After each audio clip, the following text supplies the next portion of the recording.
เข้ามาเด้อเข้ามาทักทายเข้ามาชมเข้ามาฮือกำลังใจ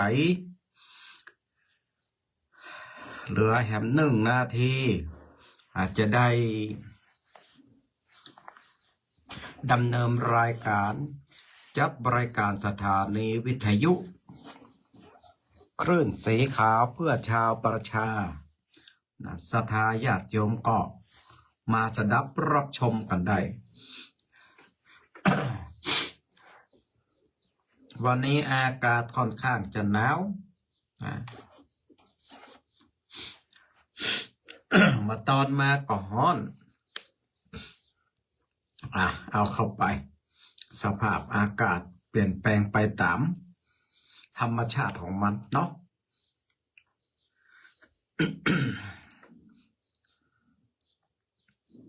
สัญญาณเสียงเป็นอย่างใดก็คอมเมนต์เข้ามาได้นะศรัทธาญาติโยมเน้อชัดก็หาวันนี้มาเจ้าวันนี้อีนะพร้อมระนึตาสะมาสะทาวะ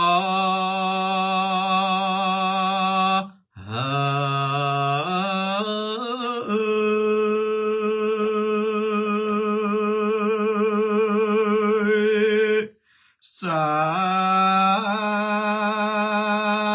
ธาตังหลาย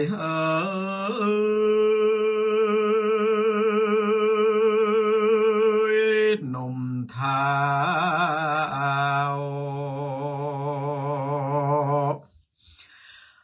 กามานีนางตาวอยู่ฟังธรรมฟังแล้วจงได้จดจำฮือแม่นเก็บเอาแก่นเอาสารอย่าฮือเหมือนดังเนตานกบตัวเท้านางอยู่เฝ้าก้าวดอกบัวบานเฮิงเมินนานเป็นขวบก็บ่ได้พบจวบไก่สอนโซสายผาหมอดเม้นเพิงอ่านเต็ดโยลับไม้โตไกลตา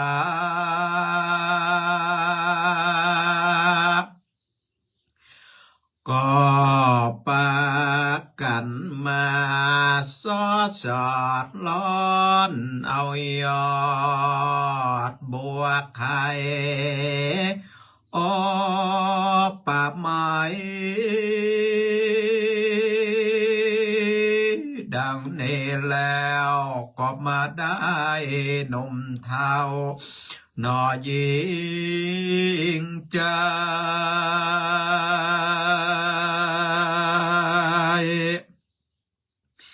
พังก็มาฟังตายได้พองก็บอกเก้าถึงไปบ่ติด ต่อยสายสืบซ้อนบ่ได้สืบค้อนเอาแก่นเอาสารก็มาเหมือนดังในตาลก็ตัวเท้านางอยู่เฝ้าก้าวดอกบัวนั้นและนา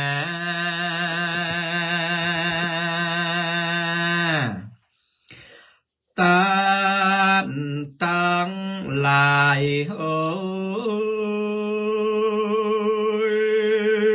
อยู่คนจงแม่ใจหลิงโลนในธรรมฟังแล้วจงได้จำไว้เฮอมันเอาไว้ประดับในตอนจากเป็นเม่งมองคนอันผาเสดอันจักได้เกิดโศกสามประการเกิดว่าโศกในสงสารโลกลาโศกในเมืองคนโศกในเมืองบทแลจันนาฟ้าและสุขในเวียงแก้วยอด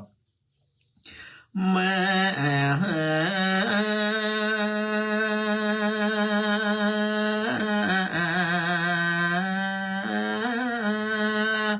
เนราปา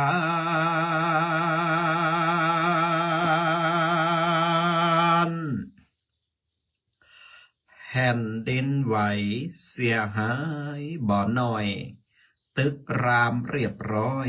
ย่อยยับเสียหายมีหลายชีวิตที่ได้ล้มตายหลายที่มากมายโดนภัยท่วนหน้ารอยเลื่อนยาวไกลแผ่นดินแตกแสนเวตนาเจนล้ำภัยมารอดเหิงเติงหอดดินน้ำเตือมซ้ำคบทวนลมไฟเป็นภัยพิบัติก็ต้องทำใจเกียมสู้ต่อไปภัยมาเกี่ยวข้องเกียมสู้ต่อไปภัยมาเกี่ยวข้องนะโมตัสสะภะคะวะโตอะระหะโตสัมมาสัมพุทธัสสะ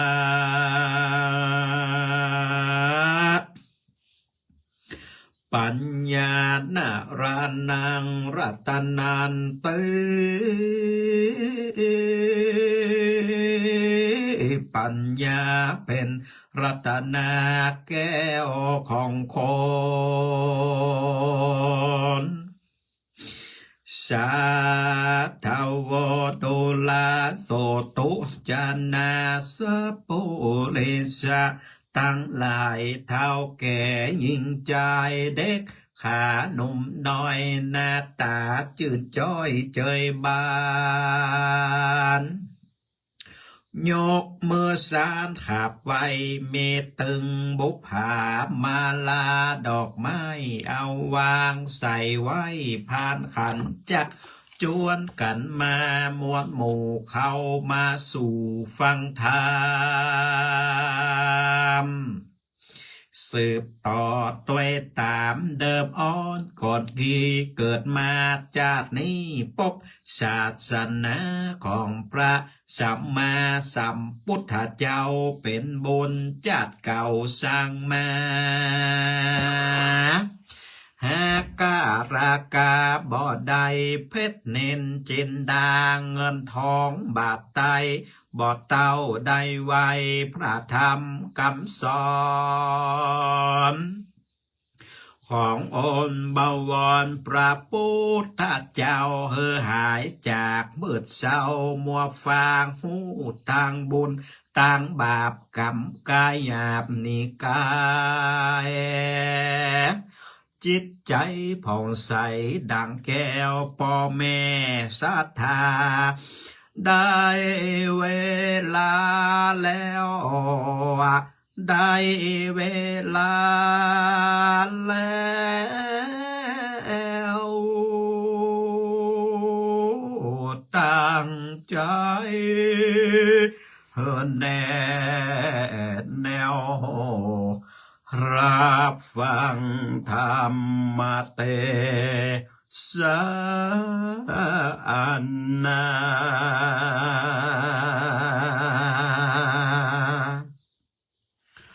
ขอกราบนอบน้อมปูจาเอากุลแห่งองค์สมเด็จพระสัมมาสัมพุทธเจ้าพระสัทธรรมเจ้าพระอริยสังฆเจ้าเอาไว้เนื้อกับหม่อมจอมหัวกราบกะเหลาวะไวสาท่านพระมหาเถรานุเถระเจ้าทุกตนทุกองค์ด้วยความเคารพอย่างสูงเจริญปอนเจริญจิตเจริญใจเจริญศีลเจริญโจกเจริญใจจงมีแก่ท่านบรรดาคณะสัทธาญาติโยมนักศีลนักบุญพ่อแม่พี่น้องท่านผู้ฟังตั้งหลายตึงยิงตึงใจตึงหนุ่มตึงเท่าวันละโอกาสบัดนี้อาตมาภาพพระมหาสมชาตินันทธรรมิโกเจ้าอาวาสวัดหนองยาวตำบลเวียงอำเภอเวียงป่าเป้าจังหวัดเจียงไฮ้จักได้น้อมนำพระราชธรรมเทศนาอันเป็นคำสั่งคำสอนขององค์สมเด็จพระจินวรสัมมาสัมพุทธเจ้าได้มาเทศนาธรรมผ่านภัยตังสถานีวิทยุคลื่นสีขาวเพื่อชาวประชาเป็นประจำทุกวันเสาร์วันนี้ตั้งแต่เวลา6 โมงเจ้าจนถึงเวลา7 โมงเจ้า1 ชั่วโมงจะได้ปะกันวันนี้ก็ตรงกับวันเสาร์ที่29 มีนาคมพุทธศักราช2568โอ้เหลือบักกี่วันศรัทธาญาติโยมนะปีใหม่แก้วปีใหม่เมืองก็จะมาหอดมาเติงหมู่เฮาเขาแหมแล้วแหม1 ปีเท่าไปแก่ไปแหม1 ปีแล้วศรัทธาญาติโยมตู้สังขารนี่มันตึงไวนะสุขภาพร่างกายก็เริ่มเสื่อมถอยลดน้อยถอยลงไปการเวลาสภาพที่บั่นทอนทุกสิ่งทุกอย่างในโลกนี้ให้ลดน้อยถอยลงไปทีละเล็กทีละน้อยทุกสิ่งทุกอย่างเกิดขึ้นตั้งอยู่และก็ดับไปในที่สุดศรัทธาญาติโยมวันนี้ช่วงที่1ศรัทธาญาติโยมก็จะได้แสดงเนื้อหาสาระธรรมในเรื่องของสาเหตุของแผ่นดินไหว8 อย่างตามแนวทางของพระพุทธศาสนาในช่วงที่2ของรายการก็จะได้มีการทับสายหน้าไม้จากศรัทธาญาติโยมติดฟังอยู่ต่างบ้านต่างจองบัดเดี๋ยวนี้มีท่านผู้ชมติดตามทางเฟซบุ๊กวัดหนองยาวมีจำนวน3 ท่าน ก็มีแม่สมศรีใจบุญมีท่านอาจารย์พลเอกชัยนี่ลงอาจารย์เจ้าอาวาสพุทธตังอำเภอแม่สวยบุญก็ติดตามรับชมอยู่ศรัทธาญาติโยมเพิ่มเข้ามาแห่มต้นก็คือ ทัดพิชาสุสิงคำนี่ก็รับชมเข้ามานะก็แจ้งเข้ามาว่าภาพชัดเสียงชัดเจนดีเนอะก็ขออนุโมทนาบุญศรัทธาญาติโยมก็สามารถติดตามนะได้2ช่องทางด้วยกันช่องทางที่หนึ่งก็คือว่า Facebook วัดหนองยาวช่องทางที่2เนาะก็คือตั้งสถานีวิทยุทุกคลื่นทุกสถานีทุกจังหวัดที่ได้รับสัญญาณการเผยแผ่ธรรมะคลื่นสีขาวและก็ขออนุโมทนาบุญท่านเจ้าของสถานีทุกคลื่นสถานีตัวเนอร์ที่ได้เปิดโอกาสคือพระสงฆ์องค์สังฆเจ้าทั้งหลายได้มาเผยแผ่แนะนำธรรมคำสอนของพระสัมมาสัมพุทธเจ้าอันเป็นการจันโรงและรักษาไว้ซึ่งบวรพระพุทธศาสนาช่วยกันคนละไม้คนละมือเพื่อที่จะได้สนับสนุนส่งเสริมกิจกรรมเผยแผ่ทางพระพุทธศาสนาเข้าสู่อ้อมจิตอ้อมใจของคณะศรัทธาญาติโยมจนทำให้เกิดสติปัญญาสามารถใจสติปัญญาของตัวเก่านั้นพินิจพิจารณาปัญหาอย่างต่างๆที่มันเกิดขึ้นในชีวิตปัญหาอย่างต่างๆที่มันเกิดขึ้นในสังคมนั้นด้วยเหตุและผลของตนเองเนาะศรัทธาญาติโยมเอาละเพื่อบ่ให้เป็นการเสียเวลานักศรัทธาญาติโยมวันนี้อาตมาภาพได้นำเนื้อหาสารธรรมที่เกี่ยวกับเรื่องของมูลเหตุของการเกิดแผ่นดินไหวในแนวพุทธศาสนาซึ่งก็อ้างถึงพระไตรปิฎกในอังคุตรนิกายอัฏฐกนิบาตที่เปิ้นโอ้ถึงเรื่องของสาเหตุแห่งแผ่นดินไหวเอาไว้อยู่8ประการด้วยกันศรัทธาญาติโยม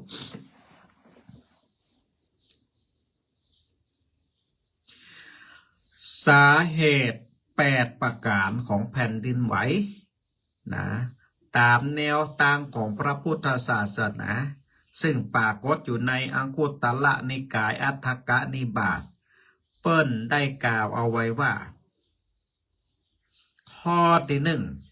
1แผ่นดินตั้งอยู่บนฐานของน้ำตั้งอยู่บนฐานของลมเนาะเมื่อมีกระแสลมขนาดใหญ่เคลื่อนไหวก็เลยทำให้เกิดแผ่นดินไหวขึ้นมานั่นก็หมายความว่าแผ่นดินที่เฮาตั้งหลายอาศัยอยู่นี้มีแม่น้ำลายรอบอยู่ศรัทธาญาติโยม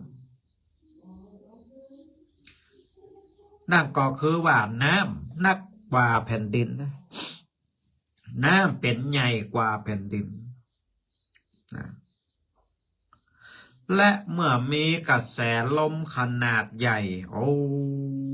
กระแสลมอยู่ตรงบนปุ่นเป็นห้องว่าพายุศรัทธาญาติโยมเคลื่อนไหวไปมาหมุนไปมาก็เลยทำให้กระแสลมต่างๆเหล่านั้นเมื่อมันมีมวลกำลังมากมายมหาศาลก็เลยทำให้แม่น้ำในโลกของเฮาปั่นป่วนขึ้นมาเนาะและเหมือนน้ำเนี่ยมันหนักกว่าแผ่นดินเมื่อมันเกิดกระแสความปั่นป่วนขึ้นมามันเคลื่อนไหวขึ้นมาอีเตอะเนาะมันก็เลยทำให้เกิดแผ่นดินไหวศรัทธาญาติโยมฟังตัวพิจารณาไปตัวเนอะต่อไปข้อที่2สาเหตุ ของแผ่นดินไหวข้อที่สองก็คือว่ามีบุคคลผู้มีฤทธิ์แสดงอิทธิปาฏิหาริย์คนที่มีฤทธิ์ยกตัวอย่างเช่นมีพระอรหันต์เกิดขึ้นมีเทพเจ้าแสดงอิทธิฤทธิ์ทำให้แผ่นดินไหวเกิดขึ้นได้นี่นะอันนี้สาเหตุท่วนที่สองข้อที่สองนะก็บาแน่เนอะนะอาจจะมีพระอรหันตสาวกเจ้านะตลอดจนถึงเทพเจ้านั้นนะแสดงอิทธิปาฏิหาริย์นะทำให้เกิดแผ่นดินไหวอย่างอี้ขึ้นมาซึ่งตราบใดที่น้ำทำคำสั่งคำสอนของพระสัมมาสัมพุทธเจ้านั้นยังอยู่ในโลกนี้และก็ยังมีศรัทธาญาติโยมทั้งหลายได้น้อมนำธรรมะของพระพุทธเจ้านั้นนำมาประพฤติปฏิบัติจนบรรลุพระอริยบุคคลได้ตราบนั้นในมนุษย์โลกของเฮานั้นก็ยังมีพระอรหันต์อยู่ศรัทธาญาติโยมอันนี้ก็คือข้อที่สองต่อไปข้อที่สามศรัทธาญาติโยมมีพระโพธิสัตว์จุติจากบนสวรรค์ลงมาสู่ท้องของมารดาเมื่อพระโพธิสัตว์ที่มีบุญญาธิการลงสู่ท้องมารดาเพื่อที่จะได้ตรัสรู้เป็นพระสัมมาสัมพุทธเจ้าก็จะเกิดแผ่นดินไหวอันนี้มีหลักฐานปรากฏอยู่ในพระไตรปิฎกเปิ่นกล่าวเอาไว้ว่าตอนที่องค์สมเด็จพระสัมมาสัมพุทธเจ้าของเฮานั้นยังเป็นเทวบุตรอยู่บนจันทร์ฟ้าสวงสวรรค์และก็มีเทวบุตรเทวดาพญาพรหมไปนิมนต์อังคาอาราธนาเพื่อที่จะได้ฮือมาจุติบนสวรรค์บนมนุษย์โลกเมื่อพระโพธิสัตว์นั้นได้รับกรรมนิมนต์และก็ได้เสด็จจุติลงมาสู่เมืองมนุษย์มาเกิดในท้องมารดาในคราวครั้งนั้นก็มีแผ่นดินไหวเกิดขึ้นศรัทธาญาติโยมข้อที่สี่ศรัทธาญาติโยมข้อที่สี่มีพระโพธิสัตว์ประสูติเกิดขึ้นแม้ศรัทธาญาติโยม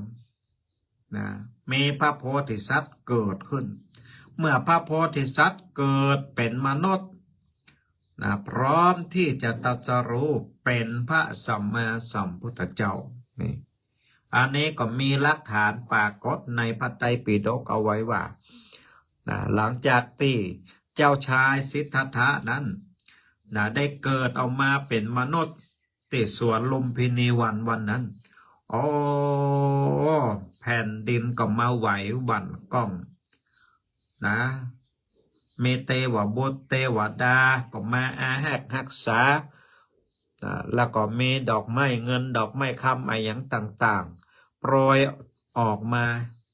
จากสวงสวรรค์มีดอกบัว7 ดอกมาลองรับเอาตีแทบพระบาทของ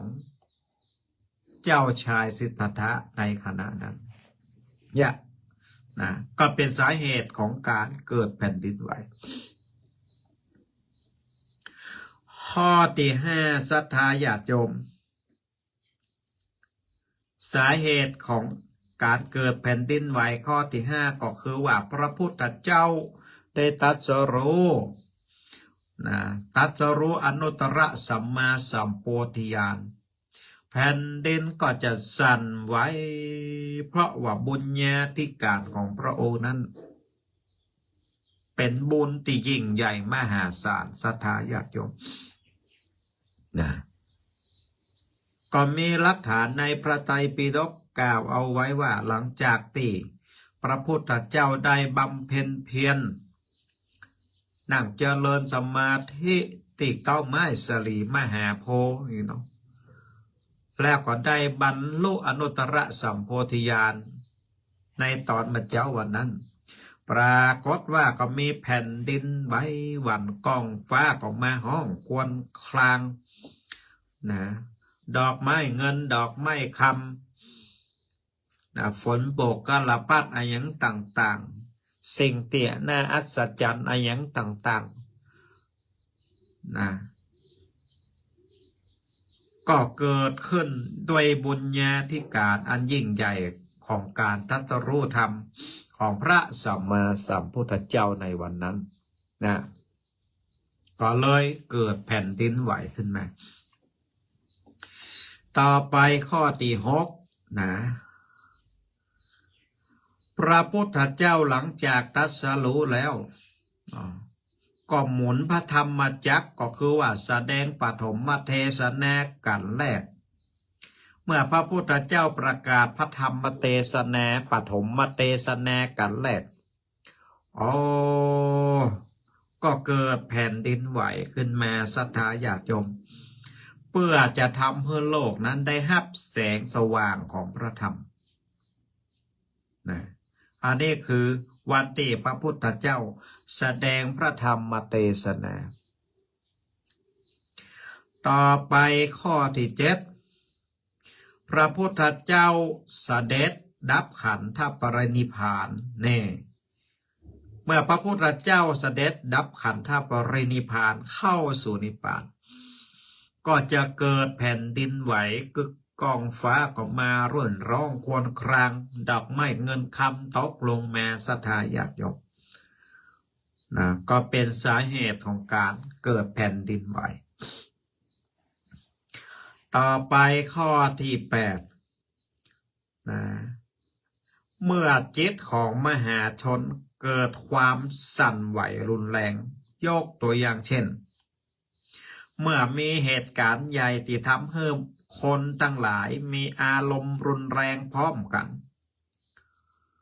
คนทั้งหลายเหล่านั้นเกิดความโลภความโกรธความหลงบาหักธรรมชาติทำลายธรรมชาติศรัทธาญาติโยมก็จะทำให้เกิดแผ่นดินไหวขึ้นได้แน่ศรัทธาญาติโยมพ่อแม่พี่น้องท่านผู้ฟังทั้งหลายตั้งแต่ข้อ1ถึงข้อ7นั้นเป็นเรื่องเกี่ยวกับปกติธรรมชาติเป็นเรื่องของแผ่นดินไหวที่บาดสร้างความเสียหายผลกระทบให้กับศรัทธาสาธุชนสรรพสัตว์ทั้งหลายในโลกเป็นแผ่นดินไหวติดเตือนสัญญาณให้รู้ว่าผู้มีบุญกำลังมาเกิดผู้มีบุญกำลังตรัสรู้ธรรมผู้มีบุญกำลังแสดงธรรมและผู้มีบุญดับขันธปรินิพพานไปนะเป็นการแสดงถึงบุญญาธิการของพระพุทธเจ้าเป็นการบัดสร้างความเสียหายให้กับสรรพสัตว์ทั้งหลายในโลกไหวพอหายพอดีนะบัดสร้างความเสียหายให้กับหมู่มวลมนุษย์และธรรมชาติทั้งหลายศรัทธาญาติโยมเป็นการไหวของแผ่นดินที่เกิดขึ้นจากบุญของพระพุทธเจ้าศรัทธาญาติโยมแต่ว่าข้อที่8นี่สำคัญนี่ที่มันเกิดขึ้นมันเกิดจากมหาชนก็คือว่าหมู่มนุษย์ทั้งหลายในโลกอันมวลมากเนี่ยนะศรัทธาญาติโยมนะสร้างผลกระทบมาอย่างต่างๆคือเกิดกับดินน้ำลมและก็ไฟภายในโลกของเขาเนี่ยนะประกอบกับกิเลสในจิตในใจของมนุษย์ทั้งหลายทั่วโลกที่มีความโลภความโกรธความหลงนักลำไปนะก็เลยเป็นสาเหตุท ทำให้ทำลายธรรมชาติสภาพแวดล้อมอะไรอย่างต่างๆในโลกอย่างมากมายมหาศาลเมื่อสิ่งต่างๆเหล่านี้คนในโลกได้ทำปัญหาอะไรอย่างต่างๆเหล่านี้เกิดขึ้นในโลกศรัทธาญาติโยมก็เกิดแผ่นดินไหวที่มีความรุนแรง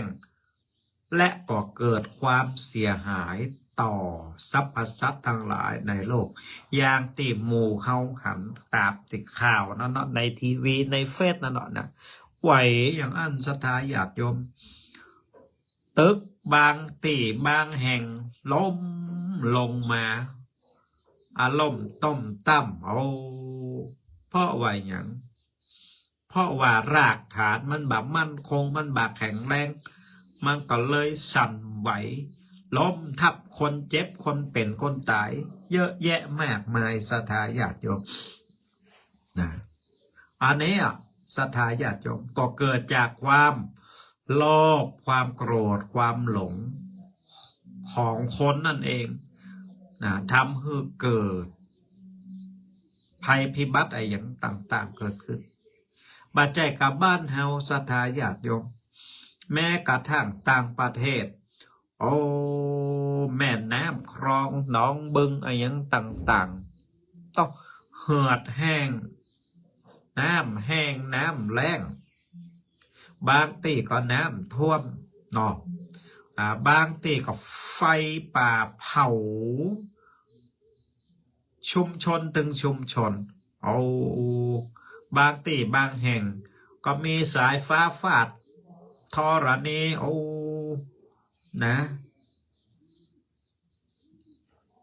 ทำให้คนล้มเจ็บตายกันไปแม่ปวงหลงหลายบางที่ก็มีน้ำแข็งละลายมาบางที่ก็มีภูเขาน้ำแข็งพายุอะไรอย่างต่างๆเกิดขึ้นบางที่น้ำทะเลสัตว์ที่อยู่ลึกๆใต้ทะเลใต้ท้องทะเลศรัทธาญาติโยมก็ขึ้นมาสู่บนบกนะเพราะว่าหยังเพราะว่าอุณหภูมิในน้ำทะเลมันร้อนขึ้นศรัทธาญาติโยมมันมาเหมือนเก่าโมสัตว์ตั้งหลายแต่เขาบักเกยบักเกยหันกำเตยนะก็ขึ้นมาเหนือน้ำทะเลนะอันนี้ก็คือเป็นสิ่งที่แน่พิษสังเกตทำให้หมู่นักวิทยาศาสตร์ทั้งหลายในโลกนั้นได้หันข้อเท็จจริงว่าบาเดียวนี้โลกของเฮานั้นสภาพของโลกก็คือดินน้ำลมไฟนั้นมันแบบปกติเหมือนแต่ก่อนละมันผิดธรรมชาติผิดปกติไปติ๊กศรัทธาญาติโยมก็เลยทำให้เกิดแผ่นดินไหวอันนี้ขึ้นมาการเกิดแผ่นดินไหวครั้งนี้ก็เป็นการเตือนสติให้หมู่มนุษย์ทั้งหลายที่อยู่ในโลกเนี้ยศรัทธาญาติโยมได้ได้หันว่าบัดเดียวนี่นะสภาพแวดล้อมภายในโลกดินน้ำลมไฟมีการเปลี่ยนแปลงละเนอให้หมู่เฮาทั้งหลายนั้นหยุดทำลายทำร้ายธรรมชาติได้แล้วหยุดเผาป่าได้แล้วนะหยุดเผาสิ่งที่มันเป็นขยะมันฝอยขึ้นบนฟ้าบนอากาศได้แล้วนะหยุดการตัดไม้ทำลายป่าได้แล้วนะหยุดก๊าซคาร์บอนไดออกไซด์หยุดปล่อยได้แล้วมาเตือนมาละศรัทธาญาติโยมอาบาอันอย่างนะมันก็จะเกิดแผ่นดินไหวเป็นความเป็นหมายเนอะศรัทธาญาติโยมก็จะทำให้คนในโลกเมื่อมนุษย์นั้นได้รับความเสียหายเสียถึงทรัพย์สินเสียถึงร่างกายและก็จิตใจนะอันนี้คือการตักเตือนของธรรมชาตินะศรัทธาญาติโยมเมื่อปีแล้วศรัทธาญาติโยมเปิ่นก็มาเตือนแล้วละหันก็น้ำท่วมเจียงใหม่เจียงไฮ้ไปเยาลำพูนแปดน่าน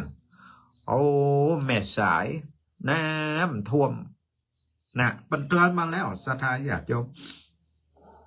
นะอันนี้ก็เพราะว่าการตัดไม้ทำลายป่านะศรัทธาญาติโยมบัดเดี๋ยวนี้เอาแหมมาเผาขยะมูลฝอยอยากเจืออะไรอย่างต่างๆขึ้นบนชั้นบรรยากาศนี่เผาไปเสร็จเรียบร้อยหมู่ฝุ่นละอองหมู่ก๊าซคาร์บอนไดออกไซด์นะมันก็ขึ้นไปสู่ชั้นบรรยากาศไปลอยตัวกองอยู่บนฟ้าบนชั้นฟ้าบนศรัทธาญาติโยมนะและมันบ่มีตีออกศรัทธาญาติโยมนะมันมีตีออกมาหู้จะไปทางใดเพราะมันนักลำไปเผาป่าเผาอะไรอย่างมันนักกะลำไปเนาะแล้วมาคืนมานี่เอาล่ะถ้ามาคืนมาความเย็นบนท้องฟ้ามันนักขึ้นนักขึ้นนักขึ้นมันก็จะเอาก๊าซคาร์บอนไดออกไซด์หรือฝุ่นผง PM 2.5อะไรอย่างต่างๆเหล่านั้นลงมาเมืองมนุษย์มดสถาญาติโยมนะแล้วโมเฮานี่กะนอนรับอยู่ฝันดีอยู่ก็สูดเอาอากาศสิ่งต่างๆเหล่านี้เข้าดังหูดังพดไปดังปอดก็เป็นไมเฮงปอดเป็นโรคภัยไข้เจ็บเป็นหวัดปะหูจักหายเป็นนั่นเป็นนี่สปะสเปดนะหากอสถาญาติโยมก็เกิดจากฝีมือโมเฮาเขาทั้งนั้นสถาญาติโยมนะเพิ่นบอกว่าลนนั้นลงบะฮือเผาป่าบะฮือเผาขยะมูลฝอยก็ป้ากันเผาอยู่พอไปทางใดบะเดียวศรัทธาญาติโยมเหนือตกออกใต้หันกันก็พอบ่หันฟ้าบ่หันเมฆกำแล้วนะมีกับฝุ่น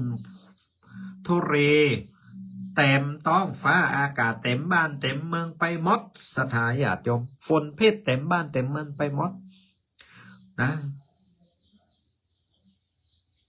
อาตมาเนี่ยโอ้ปิดห้องปิดประตูหน้าต่างหมดศรัทธาญาติโยมอยู่กันในห้องถ้ามีคิดนิมนต์ก็ไปแหะไปคิดนิมนต์ก็ต้องใส่แมสใส่อะไรอย่างไปต้อยมาอ่านบาได้ศรัทธาญาติโยมแสบหูแสบตาจะไปขึ้นเหนือหล่องใต้ตีห้านตีนี่ก็ไปบาได้กอบฝุ่น PM 2.5เนี่ยนะเพราะฉะนั้นศรัทธาญาติโยมโยมพ่อโยมแม่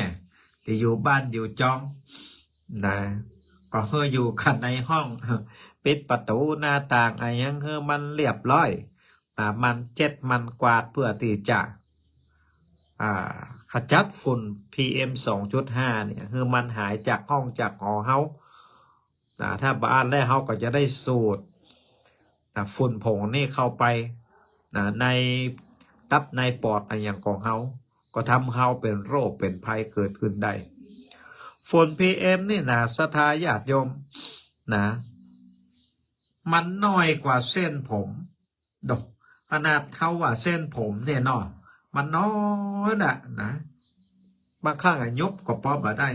แต่ว่าฝุ่น PM 2.5นี่นะปล่อยแม่มันน้อยกว่าเส้นผมแหมหลาย10 เท่านะเมื่อมันเข้ามาตั้งหูดังของเขาเนี่ยนะขนหูดังของเขานั่นสามารถที่จะกักเก็บหรือว่ากันกรองเอาฝุ่น PM นี่ได้เพราะเนื่องจากว่าฝุ่นนี่มันน้อยลำไปมันเม็ดน้อยมองด้วยตาเปล่าบาหันนะขนหูดังของเขาสามารถที่จะกลั่นกรองเข้าไปได้เมื่อสามารถกันเข้าไปได้มันก็ไปพอดติปอดพุ่นศรัทธาญาติโยมนะอย่างที่เฮาหันข่าวว่าโอ้ละอ่อนคนนั้นป่วยเป็นมะเร็งปอดหมอคนนั้นป่วยเป็นมะเร็งปอดศรัทธาญาติโยมหันก็นี่แหละศรัทธาญาติโยมสาเหตุต่างๆที่มันเกิดขึ้น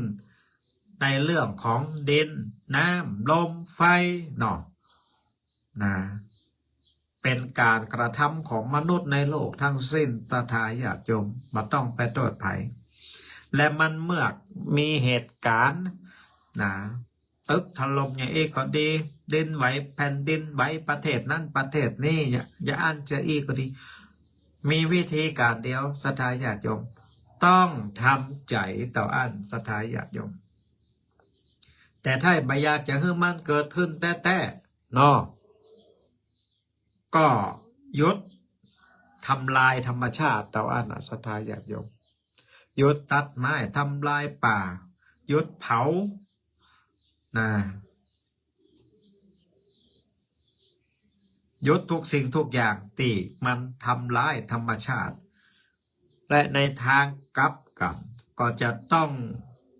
ช่วยกันรักษาธรรมชาติให้ดำรงคงอยู่ต่อไปเพิ่มเติมเพิ่มเติมเสริมธรรมชาติอะไรอย่างต่างๆให้มันดีขึ้นไปเรื่อยๆนะเอาละศรัทธาญาติโยมทั้งหลายบัดเดี๋ยวนี้ก็6:39 6:40แล้วก็จะได้รับสายแนวใหม่จากศรัทธาญาติโยม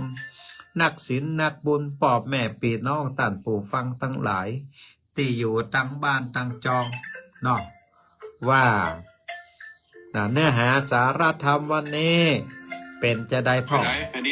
ศรัทธาบางผู้บางตันบางก็พอโทรมาละนะยังบ่ได้แต่ทำยังบ่จบเตื้ออีกนะเพราะฉะนั้นก็ศรัทธาญาติโยมทั้งหลายต่อไปรับสายน้ำไม้แห่มสัก10 สัก20 นาทีให้ศรัทธาญาติโยมโทรมากันได้แล้วเนอะเบอร์โทรศัพท์บัดน้องยาวโทร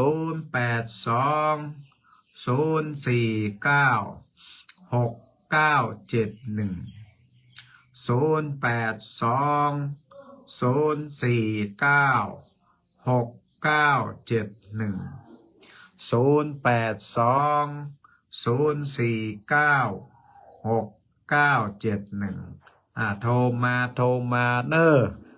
จะหับสายนาไมจากศรัทธาญาติโยมละเนอนะ0820496971ศรัทธาญาติโยมที่ฟังอยู่ก็ดีตั้งเฟซก็ดีก็โทรศัพท์มาอัปเดตเนาะบนห้องว่าเหตุการณ์แผ่นดินไหวขนาด 8.2 ลิกเตอร์ความลึกอยู่ที่10 กิโลเมตรเนาะเกิดที่เมืองมันดาเลประเทศพม่าปุ้นศรัทธาญาติโยมเนาะก็อยู่ใกล้กับประเทศไทยนี่นะประมาณ 300-400 กิโลศรัทธาญาติโยมนะมีการเคลื่อนของแผ่นดินไหวอยู่ประมาณ19 เตื้อศรัทธาญาติโยมในแต่ละเตื้อนั่นก็มีความแตกต่างกันไป3 ลิกเตอร์พ่อง4 ลิกเตอร์พ่องความรุนแรงก็แตกต่างกันไปตีตะวาแห้งๆ8.2 ลิกเตอร์ศรัทธาญาติโยม เอาละครับสายหน้าไม้กับเนื้อศรัทธาญาติโยมเจริญพรนมัสการเจ้าพระอาจารย์โอ้โยมแม่ฟังตั้งใดหาแม่ฟังจากลำปางเจ้าเป็นที่วันว่ากับทุ่มสัญญาณชัดเจนกับแม่วันนี้สัญญาณชัดเจนดีเจ้าบรรลุบาคาดนะวันนี้เนาะเจ้าโอ้จะได้ก็อนุโมทนาบุญติดตามกันเนาะโอ้ให้ติดตามพระอาจารย์เป็นประจำนะเจ้าจะได้ก็ช่วยกันโทรมาคือกำลังจิตกำลังใจครูบาอาจารย์ทุกองค์ไทเนอร์เจ้าแม่ฟังทุกองค์เจ้าจะทุกโมทนาเป็นกำลังใจให้พระอาจารย์นะเจ้าเหมือนกันเนอะจะทุกขอพระอาจารย์สุขภาพแข็งแรงนะเจ้าเหมือนกันเนอะ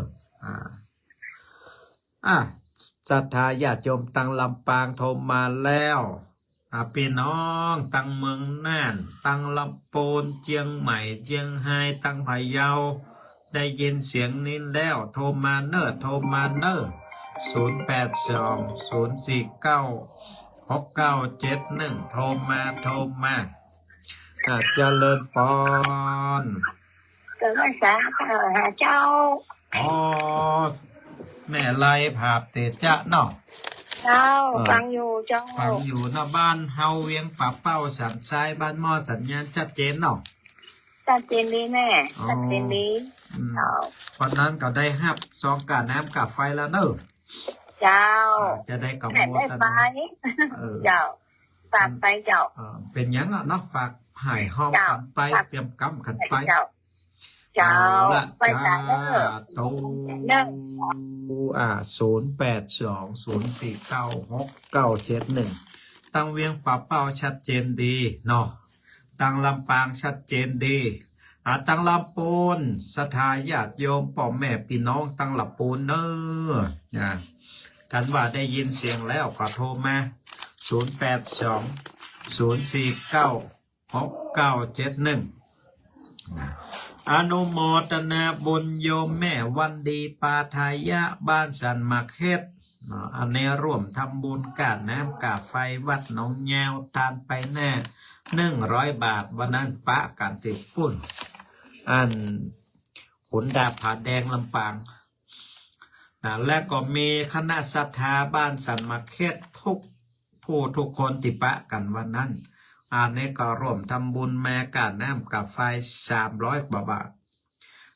สถาบันสัมมาเขตนี่เปิ่นจะมีปอยหลวงเนาะเปิ่นจัดตานกุฏิส่งวันที่31นี่นะเนาะและหลังจากนั้นเปิ่นก็จะมีการถวายตานปอยหลวงอันนี้ก็วัดอาจารย์หลวงพ่อพระครูเดี๋ยวเกินหลวงพ่อพระครูเจ้าคณะตำบลสันมาเขตพระครูสถิตคิตติสุนทรสถาญาติโยมนะเปิ่นก็แต่งกุฏิหลังใหม่หลังงาม1 หลังและเปิ่นก็จะปล่อยหลวงเปิ่นจะตามวันที่31นี่แล้วเปิ่นก็จะมีปล่อยหลวงวันที่1ที่2นี่นะสถาญาติโยมที่อยู่ตำหิมตำใกล้ก็ไปร่วมทำบุญกันได้เด้อแล้วก็มีพ่อบุญธรรมแม่รัตนาสังคำฟันบ้านปงหนองหมู่3อำเภอเวียงป่าเป้าอันนี้ปะกันวันนั่นก็ให้หอมมา100 บาทแล้วก็มีแม่ศรีไลภาพเตจ้าอันนี้ก็มาห่วมทำบุญกาดน้ำกับไฟวัดหนองยาว100 บาทนี่ติดโทรมาตะกี้อีนะก็ขออนุโมทนาบุญเนอสถาญาติโยมติให้หอมกันแม่นะส่วนศรัทธาญาติโยมที่อยากจะห่วมทำบุญอย่างวันหน้าวันตาปะกันก่อนเนาะปะกันก็ให้หอมห่วมทำบุญกันได้หรือว่าจะมาแอวมายืมมาใจที่วัดหนองยาวมาทำบุญศูนย์ธารตานห่วมกันก็ยินดีศรัทธาญาติโยมนะ0820496971โทรมาเนอะสำหรับในช่วงนี้ศรัทธาญาติโยมก็มีกิจกรรมงานบุญปล่อยหลวงปล่อยลามปล่อยล้ออย่างต่างๆสปะสเปดไปงานไปการอย่างต่างๆงานบุญก็ดีงานอวะมงคลก็ดีศรัทธาญาติโยมก็รักษาสุขภาพใช้แม่ใจอย่างไปตัวแม่ตีใส่นั้นจะต้องเป็นแม่ตีมีคุณภาพเพื่อนศรัทธาญาติโยมแม่ทั่วไปอัน5 บาท10 บาทอันนี้ใจบ่ได้นะจะต้องเป็นแม่ตีป้องกันฝุ่น PM 2.5 โดยเฉพาะศรัทธาญาติโยมถ้าเราซื้อแม่ตำโมกาดโมลีอย่างโมนี้มัดกันบ่ได้ศรัทธาญาติโยมฝุ่นผงอย่างต่างๆมันก็เข้าไปในร่างกายของเขาได้จะต้องเพื่อละออนเขาไปพอใจแม่ที่มันป้องกันฝุ่น PM 2.5 ได้เนอะศรัทธาญาติโยมแม่ตัวทั่วไปนี่มันสามารถที่จะกันได้บางครั้งก็คนเฒ่าคนแก่ก็บอกหู้อย่างที่เป็นแม่คือป้องกันได้หมดไม่หลงกูมั่นใจแล้วหลวใส่แม่อันนี้แล้วป้องกันได้อันนั้นบัดใจศรัทธาญาติโยมจะต้องเป็นแม่พิเศษตีป้องกันฝุ่น PM 2.5 ได้เท่านั้น0820496971เวียป่าเป้าโทรมาแล้วมาเดี๋ยวนี้เป็นไรบ่ฮู้เนอะเจริญพ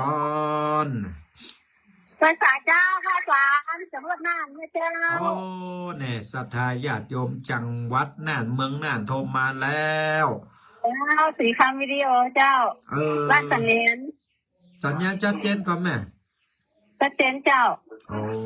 มีร้อยกับชัดเจนเจ้าวันนี้ไปทางใดพ่องวันนี้ วันนี้หมดไปทางไหนเจ้าอยู่บ้านนี่ก่อน อ เพื่ ยู่ อ บ้านอยู่จองดีกว่า เตรีย มัน มส อาง ก การ าร มัน จะไป ร้อน เอา เนาะ น้ำปูนเจ้าสงกรารจะไปเอาปูน ดีละดีละ เดี๋ยวจะใหม่ จะได้ก็อนุโมทนาบุญตัวนู้ เจ้า จ้าตัวรักษาสุขภาพด้วยเนอะโยมแม่เนอะ สาธุเจ้า จ้า สาธุเจ้า ตัวศรัทธาเมืองน่านโทรมาแล้วโทรมาแล้วแต่ลำปางก็โทรมาแล้วพี่น้องศรัทธาจากเวียงเชียงใหม่เวียงเชียงไฮ้เวียงพะเยาใจเงี้ยภาการนะเมืองละปูนนี่จูกันตัดใดฟังกันตัดใดโทรมาได้โทรมาได้082-049-6971นะต้องกูเตือนเนี่ยโอ้ต้องโทรกันมาสักหัวกี่สิบกี่สาวสายนะวันนี้อย่ามาดักปิ้งบ่หัวนะต้องมีอย่างชักอย่างแน่แน่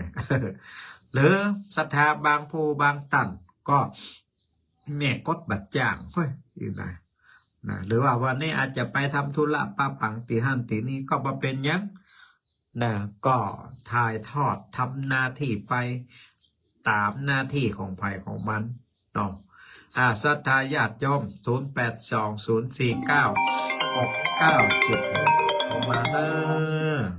อศรัทธาเวียงป่าเป้าโทรมาแล้วป้าบุญธรรม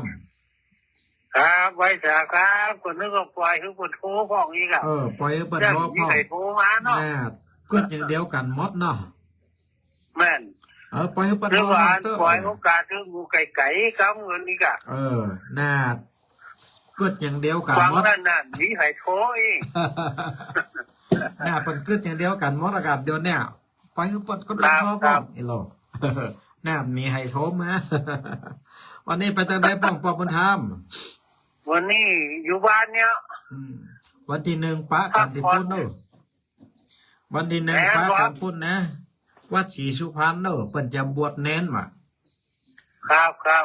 เปิ่นจะบวชเน้นภาคฤดูร้อนปีนี้บ่ฮู้ว่ามีนักมีหลายก็ยังไงก็บ่ฮู้ดักปีตักปิงเนาะ จะเต็มบนกำเต็มหัวเนาะ ยังได้บ่ฮู้นะวันที่ แล้วว่าฉัน 1เตรียม ท้อง ตัว ไปก็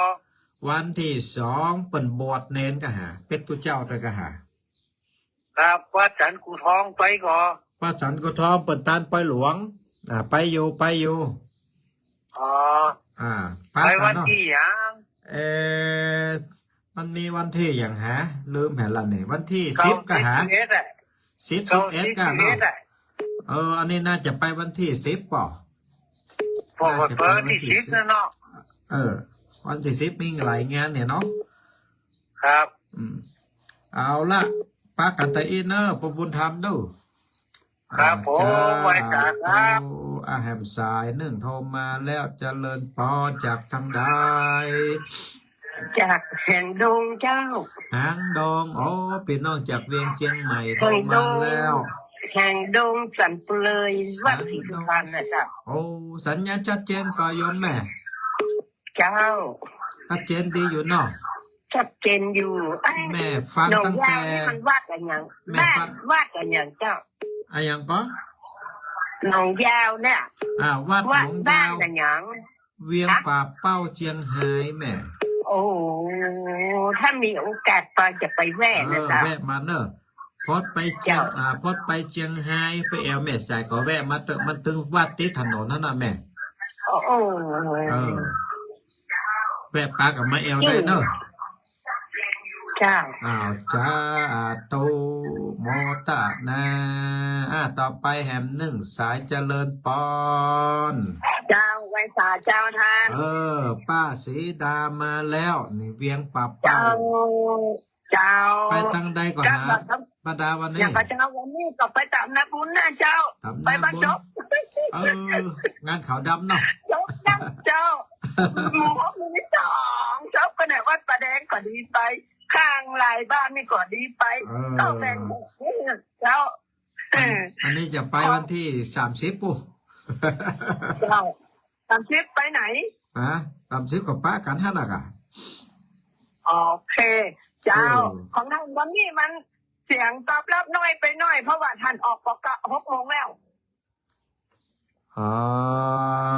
ก็เป็นสัญญาณของท่านมันเปิดฮับก็6 โมงละเจ้าก็เลยสัญญาณตอบรับของท่านน้อยไปน้อย แต่ก็เป็นยังฟังชัดเจนอยู่เจ้า ชัดเจน เข้า เลย ใจ เนาะ เสียง กูเตือก็อ่านกูเตือก็หมอเอี้ยนะ ต้องยิ้มไหวนี่นะเจ้าเนาะ เอาละโมทนาเนอร์ปนาเนอร์อาจารย์โตเอาละศรัทธาญาติโยมพ่อแม่พี่น้องท่านผู้ฟังทั้งหลาย6:55แล้วเนาะแหม5 นาที